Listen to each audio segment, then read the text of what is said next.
So imagine you're returning home from a long day at work, right? Yeah.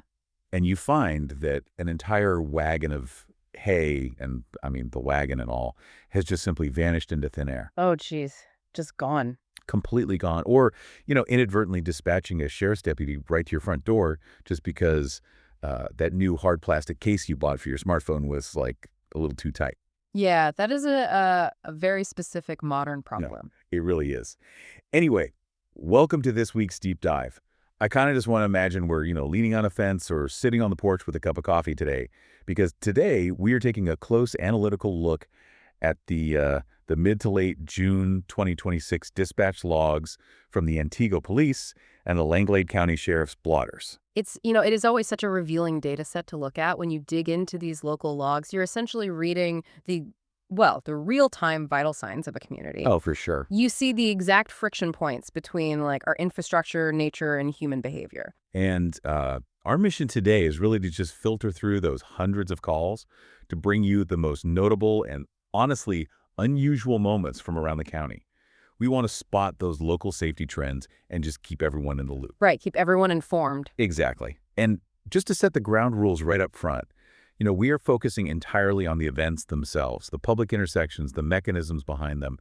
We are completely leaving out individual names or like specific house numbers. Yeah, this isn't a gossip column, No, not at all. It's a community briefing. which is exactly how we should treat it. It's about recognizing the broader patterns. And the patterns emerging in this late June timeframe are they're incredibly specific to the season and the geography out here. We really are. I mean, we are looking at a massive spike in wandering livestock, some pretty aggressive driving trends pushing out onto the county roads, and this is a big one, genuine digital threats that are targeting local bank accounts. Let's start with that first one. Yeah, what I'm calling the Great Langlade County Animal Migration.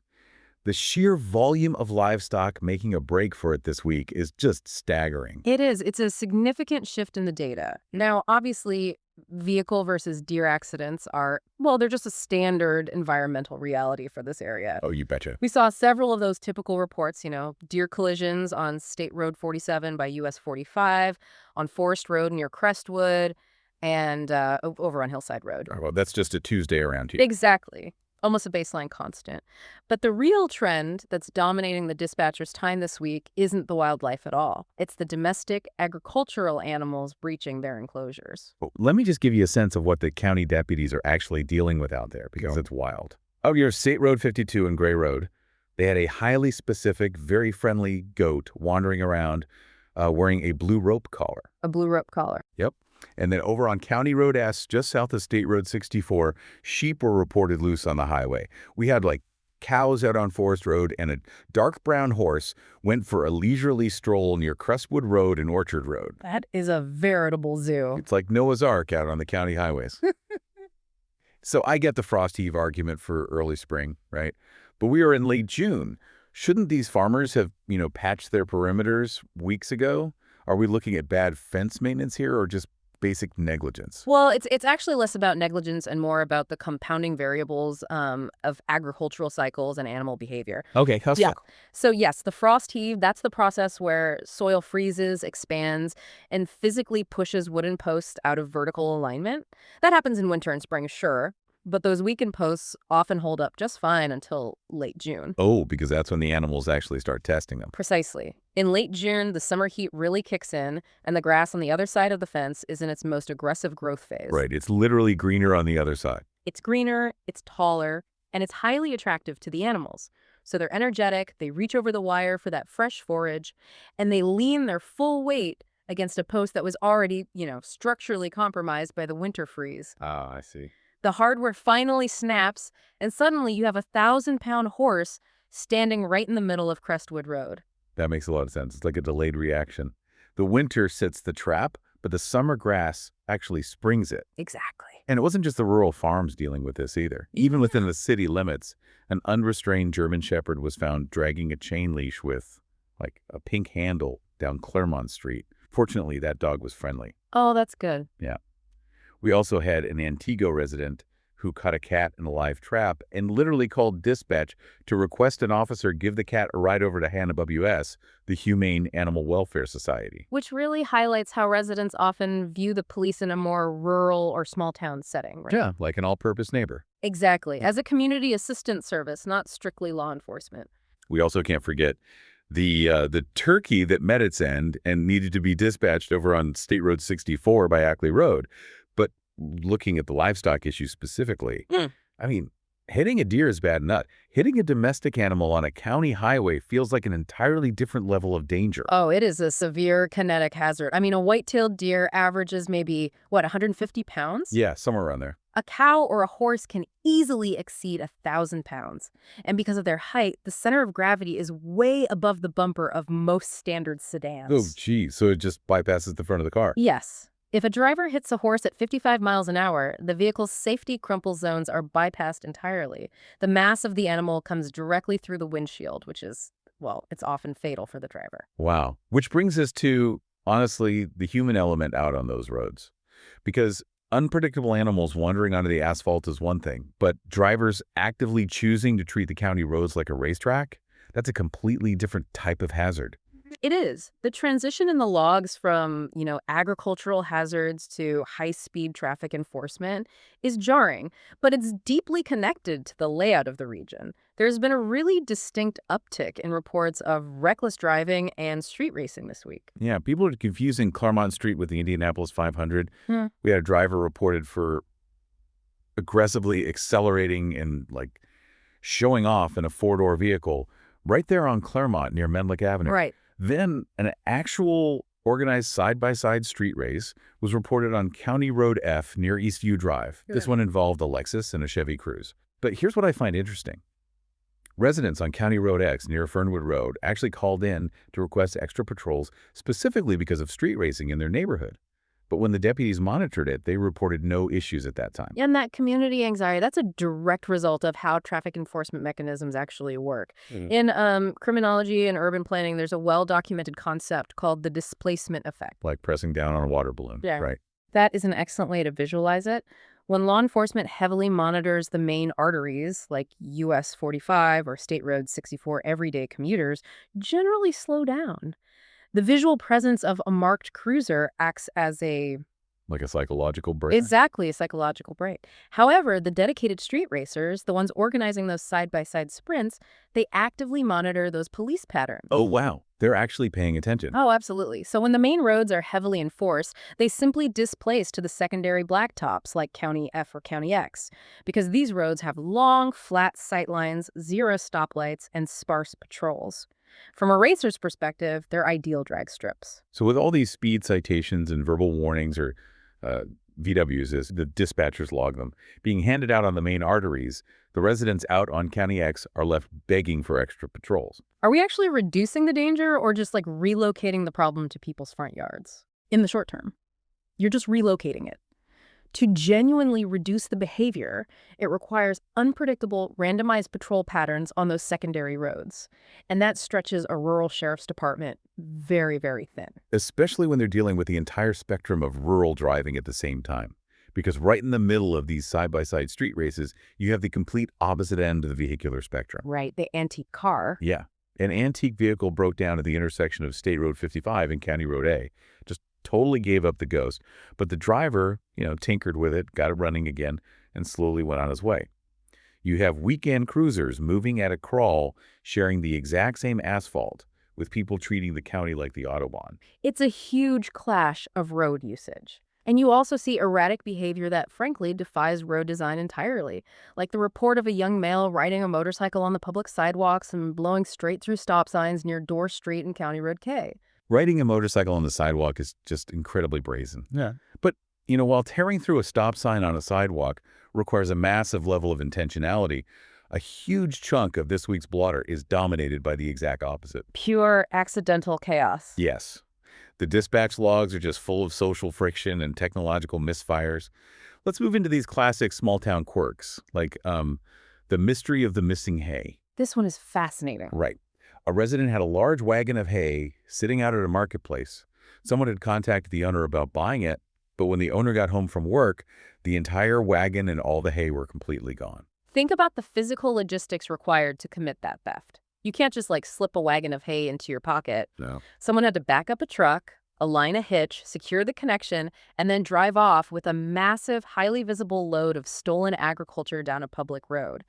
That requires a level of confidence that usually comes from someone believing they had a right to take it, perhaps due to a severe miscommunication about a sale. It really does. Yeah. Like, oh, I thought I was supposed to pick it up today. But speaking of things you can slip into your pocket, we really have to talk about the pocket dial epidemic this week. Oh, boy. We had a camper out on County Road H who accidentally swiped their phone screen the wrong way and called the emergency line. And my absolute favorite, a caller on East Shore Road who managed to dial 911 while they were simply trying to force a new, tight plastic phone case onto their device. It happens more than you'd think. I mean, I get why this happens mechanically, right? The buttons get squeezed. How much does this actually impact the sheriff's office? Like, can't the dispatcher just hear the rustling, realize it's a hang-up, and ignore it? Absolutely not. And that's where the massive strain on local resources really comes in. Modern smartphones are engineered with hard-coded emergency triggers, like squeezing the side buttons simultaneously, to guarantee you can bypass security screens in a crisis. Right. But when you trigger that and the call drops, 911 protocols mandate that the dispatcher cannot simply assume it's an accident. Because it could be a domestic violence situation or someone who passed out. Exactly. So the dispatcher is mandated to call back. If no one answers the call back, the dispatcher has to initiate a phase 2 location lock. Wait, what does that mean? This means they are actively querying local cell towers to triangulate the device's signal strength and plot a precise GPS radius on their map. This technical process ties up the dispatcher screen and their focus for precious minutes. Wow. So while they are triangulating a guy wrestling with a piece of plastic on East Shore Road, they are totally distracted from managing real life-threatening emergencies. And often, they still have to physically dispatch a deputy to that exact GPS coordinate just to visually verify there is no foul play. Yeah. It creates a massive logistical bottleneck for the whole department. That puts a totally different perspective on those accidental calls. It's not just a funny nuisance. Yeah. And it kind of ties into how law enforcement has to navigate social misunderstandings, too. A lot of the calls this week were just neighbors misreading social cues. Like the hooting incident. Yes. We had a secondhand call about a subject sitting in a pickup truck with a topper on Fifth Avenue. The complaint was that he'd been sitting there hooting and hollering for over an hour. Which is disruptive, certainly, but not necessarily a crime, depending on the time of day and the noise ordinances. Right. And then there's the dumpster diver. On Country Air Lane, a caller reported a man dumpster diving and just generally hanging out with a, quote, bad crowd. The deputy arrives, assesses the situation, and very calmly advises the caller that the man in the red vehicle is an adult and is entirely permitted to go about his business. These incidents are they're fascinating case studies in the tension between community vigilance and individual liberty. Oh, for sure. In a tight-knit community, residents are highly attuned to deviations from the norm. The caller felt something was socially out of place, but the deputy serves as the objective boundary of the law. It is not illegal to be an adult going about your business, even if the neighbors find your activities unsightly or your associates unsavory. It's an important boundary. But, not everything in the logs was a misunderstanding or a false alarm. There were several calls that highlighted the absolute best of human honesty. Oh, the garbage fee one. Yeah. Someone dropped off their garbage on Rush Road shortly before the facility closed, but they left without paying the fee. When law enforcement actually contacted them about this alleged theft, the person immediately admitted it was an honest mistake and promised to drive all the way back there that very day just to settle the bill. That kind of face-to-face accountability, that's the bedrock of community trust. When people know they are known, they tend to self-correct. But that local trust is being heavily exploited right now, which bridges us to the genuine safety hazards recorded this week. Because amidst the quirky calls and the honest mistakes, there are serious threats to the community. Let's cover the physical and environmental threats first. Downed trees were a major issue. Very dangerous. Yeah, we had one tree come down directly onto a power line over on State Road 47. Then another massive tree came down and completely blocked the entire northbound lane of US 45 near Birch Road. A heavy tree falling across a highway with a 55-mile-per-hour speed limit is devastating. In the dark, a driver has almost zero reaction time. It's a static, immovable object suddenly occupying a high-speed corridor. And then we had the fire calls. A truck was reported literally burning right in the roadway on County Road F. But perhaps more concerning was a suspicious fire reported on County Road D. The caller noted burning tires putting off thick black smoke way back in the woods. That tire fire is a severe incident. Burning tires release a tremendous amount of highly toxic petroleum-based chemicals into the air. Furthermore, the oil that melts off a burning tire leaches directly into the soil and the groundwater. Oh, wow. I didn't even think about the soil. It's a localized ecological disaster, not just a nuisance fire, which is exactly why thick black smoke in the woods triggers an immediate, suspicious response from law enforcement. It's an environmental crime. That makes the suspicious tag in the blotter make total sense. But the hazard that really caught my eye this week wasn't in the woods. It was entirely invisible. We saw a sharp spike in digital scams targeting local residents. Yeah, this is a growing problem everywhere. One resident reported that credit card hack that drained around $4,000. Another resident out on Kopenick Road had money fraudulently withdrawn directly from a local Covantage account and sent to a PayPal account. This really represents the modern reality of rural policing. You no longer need to physically drive down Kopenick Road, break a window, and steal a television to rob the people living there. I really have to push back on this romanticized idea of the safe, isolated rural town that we all like to believe in. We assume that because we are geographically removed from big population centers, we are like immune to big city crime. But looking at these logs, we might know all our neighbors' names, but the second we open our laptops or answer our cell phones, we are all living in the exact same dangerous, overcrowded digital city. That is an incredibly important point. The geography that protects rural residents from physical property crime offers absolute zero protection from cybercrime. In fact, organized digital scammers often specifically target rural demographics precisely because the cultural baseline in these communities is trust and helpfulness. Right. If someone calls you in Langlade County and says, "Hello, this is the fraud department. I need to verify your account," your neighborly instinct is to cooperate and help them solve the problem. Exactly. And to safeguard themselves, residents really need to understand the mechanism of these specific thefts. Take the Covantage to PayPal transfer, for example. What the scammers are doing is building a digital bridge. How does that work? They compromise a heavily regulated, local, trusted institution, the credit union, and link it to a loosely regulated, highly liquid global platform like PayPal. Once the money crosses that bridge into PayPal, it can be instantly dispersed across international borders, making it incredibly difficult, if not impossible, for local deputies to track or recover. So what can people actually do? Just stop answering the phone. You have to treat your banking passwords with the exact same physical vigilance as the deadbolt on your front door.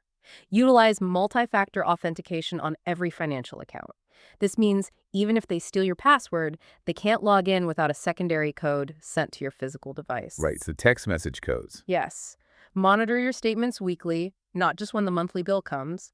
And most importantly, never trust an unsolicited phone call, text, or email asking for verification codes. If someone claims to be from your bank, hang up, find the official number on the back of your debit card, and call the institution directly. Multi-factor authentication. It's basically the digital equivalent of like making sure the heavy steel gate on your pasture is actually padlocked, not just push shut. Exactly. You have to actively keep the predators out. So synthesizing all of these logs, the wandering animals, the displaced street racers, the digital scammers, what does this mean for you, the listener? As we wrap up this week's analysis, it's time for the community takeaway of the week. Let's hear it. Based on the data we've unpacked, our advice is threefold. Number one, slow down and keep your head on a swivel out on the county roads. You never know when a deer, a friendly goat, or a Lexus going 90 miles an hour might suddenly be sharing your lane. Very true. Number two, double-check the structural integrity of your fence latches and pasture gates. The aggressive summer grass is making the livestock restless and testing your hardware. And number three, keep a very close, highly suspicious eye on your bank statements. Scammers are actively targeting Langlade County residents right now. Those are practical, data-driven takeaways that directly address the specific vulnerabilities highlighted in this week's dispatches. Before we let you go, I'm going to leave you with a final thought to mull over. It is fascinating how a single week in our county can highlight the extreme ends of the human spectrum. It really is. On one hand, you have the absolute best of physical, face-to-face honesty, like a resident driving all the way back to the dump just to pay a forgotten garbage fee. On the other hand, you have the frustrating, invisible reality of anonymous scammers using digital bridges to steal thousands of dollars without ever showing their faces. It makes you wonder, as our local economy and our daily lives become more and more entangled with the digital world, will those classic face-to-face values of accountability and community trust slowly erode? Or will they become the most vital defense mechanism we have left to hold on to? It is a profound question, and it's one that every community, regardless of its size, is going to have to answer for itself in the coming years. Well, thank you for taking the time to review the blotter with us today. Look out for your neighbors, keep an eye on your phone cases, and stay safe out on those county roads.